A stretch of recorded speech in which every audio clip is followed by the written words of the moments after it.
গড়পড়তা উচ্চতা, তাই হেড থেকে গোল করাটা তার জন্য প্রায় অসম্ভব। খোদ ব্রাজিল কোচেরও বিশ্বাস ছিল না যে তিনি এমন কিছু করতে পারবেন। কিন্তু ভিনিসিয়াস জুনিয়র বাজি ধরেছিলেন হেডে গোল করবেন। এবারের বিশ্বকাপে স্কটল্যান্ডের বিপক্ষে সেই অসম্ভবকে সম্ভব করে দেখালেন ব্রাজিলিয়ান তারকা। শুধু তাই নয়, গোলের সেই গোপন বাজির জন্য কোচ আনচেলত্তিকে কি বলেছিলেন রিয়াল মাদ্রিদ ফরোয়ার্ড, বিস্তারিত জানাচ্ছেন বদিউজ্জামান মিলন।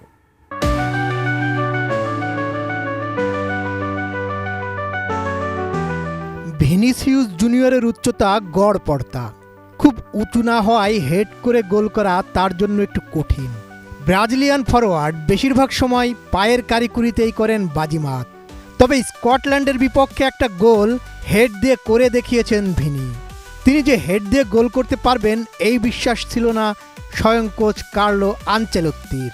শেষ পর্যন্ত বাজি জিতে কোচের কাছ থেকে উপহার চাইলেন রিয়াল মাদ্রিদ তারকা। সঠিক প্যাড আর সঠিক তথ্য দিয়ে এসব সামলে নিব এক হয়ে। Monalisa sanitary napkin.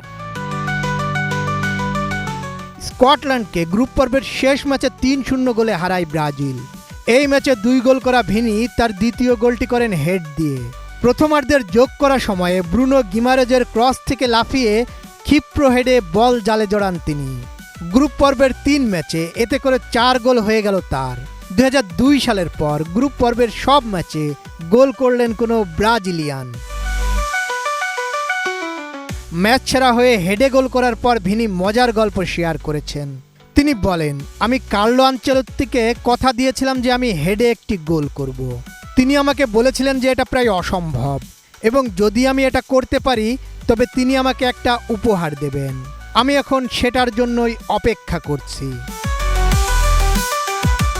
সাম্প্রতিক সময়ে নেইমার চোটে থাকায় ব্রাজিলের মূল খেলোয়াড় হয়ে উঠেছেন ভিনি। চোট কাটিয়ে নেইমার ফিরলেও ভিনি এখন মূল ভরসা।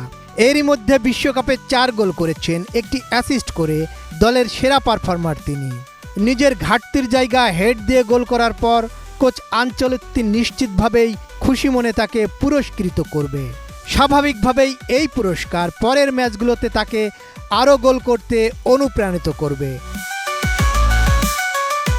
বদিউজ্জামান মিলন, এটিএন নিউজ।